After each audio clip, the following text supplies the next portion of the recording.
welcome to Your Choice General Election coverage on HOMTV. I'm Brandy Yates, and joining me for this candidate interview is Jean Gutierrez, Green Party candidate for state representative in the 69th District. Jean, thank you so much for being here. And at this time, we'd like to give you time to introduce yourself to our audience. Well, thank you, Brandy, for having me. As you said, my name is Jean Gutierrez. I'm a lifelong resident of the area, grew up in Lansing, Michigan. Currently live in East Lansing, which I've lived here for the better half, about the past 15 years. And married, 4 kids, just what you think an average American is. And going into politics to hopefully address some of the issues that need to be changed in our society. Thank you. Each state representative candidate will be asked a standard list of 10 questions. Let's get started with question number 1. Explain how your education and professional background make you an ideal candidate for 69th District State Representative. Thank you. Well, I don't think my education or anyone's education or professional background can make an ideal candidate. I actually believe one's life has a great deal to do with being an ideal candidate, but more importantly, the lessons that one has learned in that life. And not all of us learn those lessons, but life does teach those lessons. And one of those lessons that I think makes me a good person to be a candidate is that I believe that greed destroys. And we've seen that in our society. We see that today. We are a greedy nation, and we're using up our resources. And pretty soon we're going to run out of things because of that greed. And we have to start going to a different path if we're ever going to get out of this, get out of our own way, basically. Question number 2. What do you believe are the greatest needs of the district, and what are your ideas to meet those needs, especially with uncertainties due to the COVID-19 pandemic? For me, our district, the state, the country, we're all the same. We're all dealing with the same issues. We all see everything around us. Unfortunately, I think our greatest need is that of an awakening. It goes back to the greed and selfishness. We have become okay with people in despair. We've become okay with homelessness. In a country that has so much wealth, how can we be okay with these things when our friends and neighbors are struggling? But we're okay. That's not okay. And I think the overall issue that we all need as a society is to wake up and realize, what are we doing to contribute to this continued divide among our people in many different ways. And we need to wake up to that. We need to be, we need to do the research ourselves. We need to stop being content with other people's misery. And so I think that's our greatest issue, is waking up. All of us need to wake up a little bit and see what we're doing to ourselves and our planet. Thank you. Question number 3. In light of recent events surrounding police brutality and demonstrations across the country, what is your stance on police reform in the state of Michigan? Well, police brutality and demonstrations are nothing new in this country, unfortunately. I believe one is right, one is wrong. I believe the right are the demonstrators, and they're being condemned.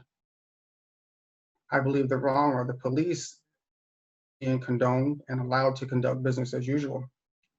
We see it every day in a new example, regardless of trainings, regardless of the videos that are watching and recording, the police are continuing to do the same thing they've always done. So I'm in favor of defunding the police, and beginning with that defunding is to put it into, mental health issues, put it into those areas where money is needed. Fight crime before it becomes a crime. But at its existence, the police, it was created as a way to protect the wealthy and their property. That's the origin of the police. I mean, it's in their books. That hasn't changed, and we see that now. We prioritize property over people. So I think in the long run, we need to get rid of the police department as it exists today and start a new one that starts with the actual protection of the people and not property. Thank you. Question number 4. Please comment on how you believe the district and the state of Michigan should approach new or continued diversity, equity, and inclusion efforts. Well, for me, I think the state and everybody needs to take a stance of no tolerance when it comes to racism. We have to remove the laws, committees, people who have shown a track record of racial or social injustice. Without the stance of no tolerance, what we see today will continue.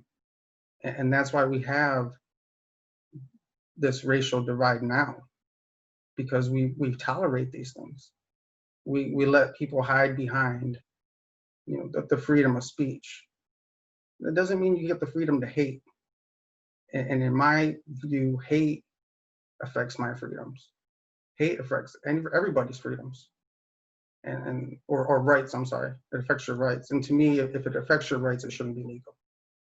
So you can't tolerate racism, and as long as you do, nothing's going to change. Question number 5, and it is kind of a lengthy question with multiple topics. Yeah. What are your thoughts on how Michigan can address major topics of concern, including but not limited to human trafficking, sexual assault and domestic violence, the opioid epidemic, and gun violence? All right, there's a pretty big question there.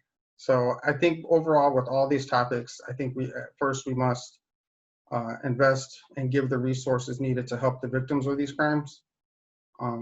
We severely lack in the funding and outreach and help for these people.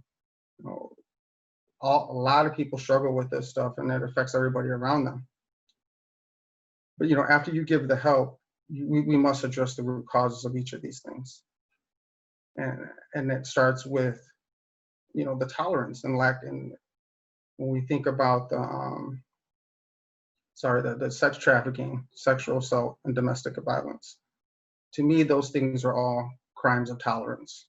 They exist because we tolerate them. And they're like, well, how do we tolerate them? We have crime, we have punishment for these things, but the punishment doesn't fit the crime. There are people who commit these sexual, the trafficking, rapes, molestations, and they do less time than people who have a nonviolent drug conviction. That's how we tolerate it, because these laws are set up to not really discourage these people. And that's where that non-tolerance comes for those. The opioid epidemic, that's big pharma. That's the big legal drug pushers that our society has allowed to, not our society, our elected officials have allowed them to do as they please. And the penalties for them don't fit what they've done. They're okay with paying off the fine because they made their money in the front end. We have a system that pushes these opioids, even though we know they're addictive and how destructive they are, especially in a society where people are, part of the waking up is seeing that alternative medicines like maybe marijuana may help with these issues, but for so long they've been suppressed. And then you think, well, why have they been suppressed?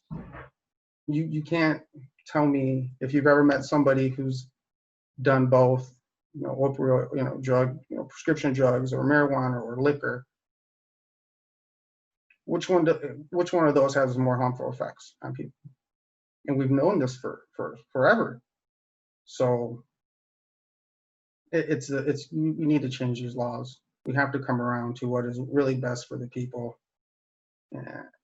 and stop trying to divide us under, you know, these silly rules, and especially when it comes to what we use to help heal ourselves.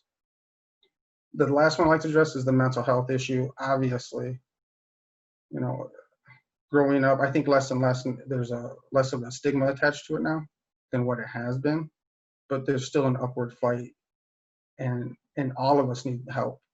All of us need someone to talk to in some form or fashion, and it has to be there for everyone, especially at a young age, where we're so impressionable. You know, we're so full of so much emotion, and we don't know where to go with it. Those kids need that help, and you see that with our rise in suicides from teens to, you know, 20s, even the 30s, and it's rising in every age group. It's mental health issues. You know, we're not taught how to take care of our mental health the way we should be in this country. Question number 6. Please comment on Michigan's infrastructure. Well, I mean, you're from the area, right? You probably drive around. I think you see what we all see, not just in this state, but across the country, that we drive around with holes in our roads, decaying bridges, the lack of the aging water system and electrical systems. You know, we don't have the money to maintain, let alone update this infrastructure, and yet the money's there. We see money being spent all the time. We've been in war for a decade, billions of dollars. We just printed $3 trillion and gave it away to the wealthiest among us, corporations and banks. The money's there. So why isn't it funded? Why isn't it allocated to the right places? You know, that comes back to running as a third-party candidate, because I believe the system is broke, and it's broke because we've allowed two parties to control it, and which they both show us they're really not about solving the issues. They're more about playing the blame game. And no, it's your fault. No, it's your fault. Fix it. Our whole lives, there's been two parties in power. What have they done? We're here because of them. We're in the state we are at in our society because of these two parties. We have to make a break from that if we expect anything better for ourselves and our future. Question number 7. Please comment on the quality of Michigan schools. Overall, I think, like any other place, we have our good and our bad. There are places that are funded to the levels that need to be funded, and places that are underfunded.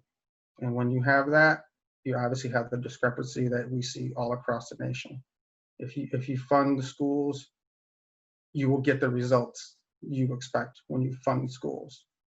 The issue is that we don't fund schools in some areas. I think overall, Michigan teaches the current curriculum as well as any other state. I personally have 4 children, 2 grown that have went through Lansing and East Lansing school districts.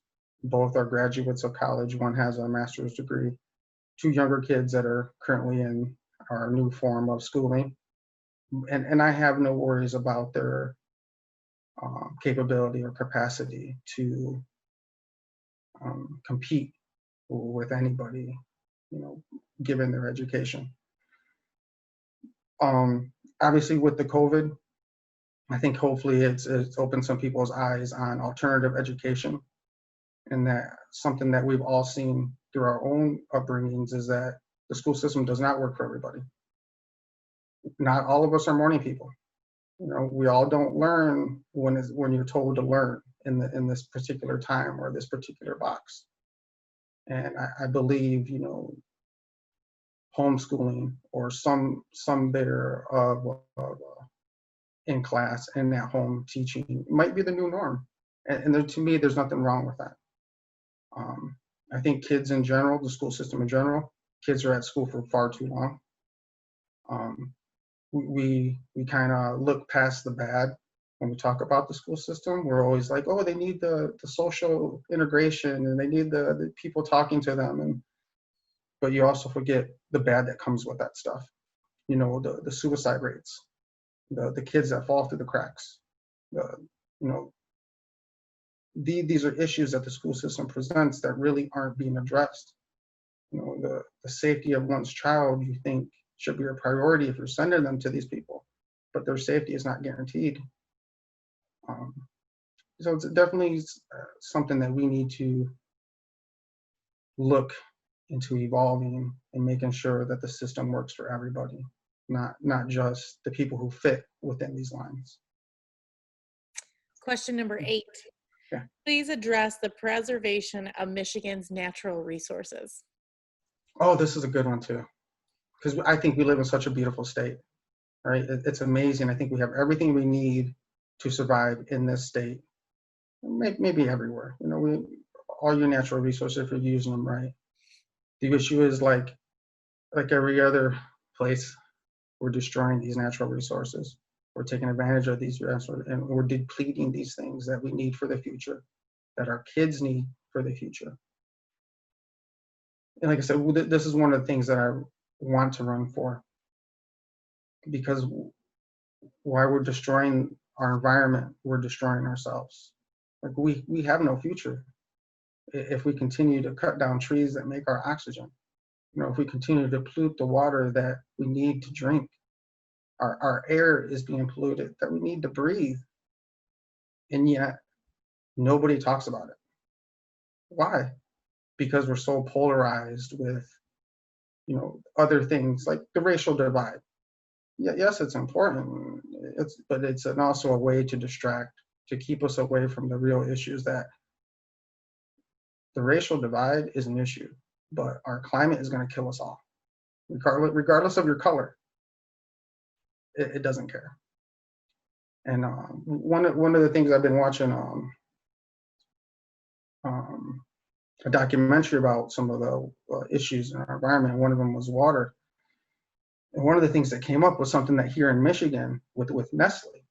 And if you do background with Nestle, they're not the greatest of corporations. You know, there's a lot of lawsuits. But currently, Nestle can lease a well in Michigan for, I believe they said, $200 a year, and pump unlimited water out of that well, bottle it, and sell it. They're making millions off these wells that they pay $200 a year to access from the state of Michigan. That is another example of how we have allowed corporations to take our own resources and then sell them back to us at a profit, something that we should be getting for free out of our faucets. You know, those things are hard to deal with. That is a struggle, and you see and you see that so many Republicans and Democrats are quiet on these issues. They actually support Nestle going in there and taking this water. I will not. You know, when it comes to our environment, we need to stop destroying it. And we have the technology, we have the access to get ourselves also off of fossil fuel. We shouldn't be drilling a hole into the planet anymore. We have solar, we have wind. There's enough to get us where we need to be without destroying this planet. And the only reason we continue to do it is because of money, because of profit. And that's not good enough. That needs to stop. Question number 9. How would you introduce or change government programs aimed to help low-income families and those in need? Well, first, I think the universal basic income is a great starting point, because it's the easiest and the most direct way to help low-income families. You know, that you immediately by raising the income. You give people a higher rate or a higher standard of living. You raise their educational and professional standards, You give people a different aspiration for what their life is when they can meet just the necessities of life. That's huge. You know, that brings about equality right there, because people now have access to things they didn't have before. They have money to take time off, maybe. They have money to make sure they go to see the doctor. They have money where they could go and buy some fresh fruit or fresh food instead of the cheaper alternative, which is fast food, which is unhealthy, which is killing us all. But it's accessible and it's cheap. You get away from that when you give people enough money to live. Then I would look into like government programs, the home buying programs. Even though there's first-time home buyer programs, there's low income, they are filled with a lot of red tape. You still end up those income brackets still end up paying more in interest and insurance on those loans than people making twice, their income. That needs to change. You have to mandate banks give first-time home buyers and low-income buyers the lowest interest rate they can, without all this extra insurance and coverages they have to pay to maintain that loan. It just makes it easier for them to default on that loan instead of being able to maintain that loan, because they're paying an extra, anywhere between $400 to $600 a month extra on top of a loan that they shouldn't be having to pay. Okay. Question number 10 and our final question. Mm-hmm. What do you think are the biggest challenges facing the district, and how do you plan on addressing those challenges? So this one goes back to, I believe, what question number 2 was. The biggest challenge, our biggest need is an awakening, and that is a challenge. Many of us have become complacent with this life. We become okay and content with our plight, because especially in my district, a lot of us are okay. If you don't see it, out of sight, out of mind. That needs to change. We cannot be a country or society that is okay with our neighbors going without when we have more than we need. And the challenge of getting people to wake up to that is going to come with continuing to speak the truth, continuing to put these things out in people's faces that they already see, but now you're going to have to reconcile that with yourself. Are you going to continue to do the same thing that has got us here, or are you going to change and put your efforts into something better? Because we've seen what this mentality has got us. We're in it now. And nothing's going to change until we wake up as a community, as a people, and say enough is enough. We need to start changing things for the better, start owning up to our own faults, and wanting better, not for ourselves, but for all people. Not just all people, our children, our grandchildren. Any parent out there, you have to want better. And maybe if you don't want better, maybe you're not doing what you should be doing. With a few minutes remaining, we'd like to give you this time to make a closing statement to the audience. Thank you. Some of the stuff I've already addressed, but I want everybody to know that I'm running because we need to stop destroying and polluting our air and our land, our air or water, sorry. I'm running because we have not dealt with the racial divide that has been part of this country since its inception. I'm running because we live in a society of greed, and I want no part of that. I personally, and I think most people, don't want any more, any less than the next person. In fact, I'm willing to go hungry for a day if it means nobody goes hungry for 2 days. And that should be the mentality of every public official in office, and it's not. That type of thinking that's the type of thinking you should have when you're trying to make the best decision for the people. And unfortunately, I'm gonna go on a limb and say most politicians don't think that way. They're not willing to give up anything. And in the end of it, I'm running to bring an end to having to vote for the lesser of two evils. We've seen that where it's got us.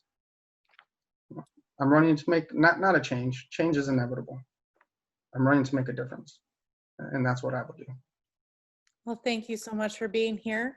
And I'd like to thank the audience for watching this candidate interview with Gene Gutierrez, Green Party candidate for state representative in the 69th District.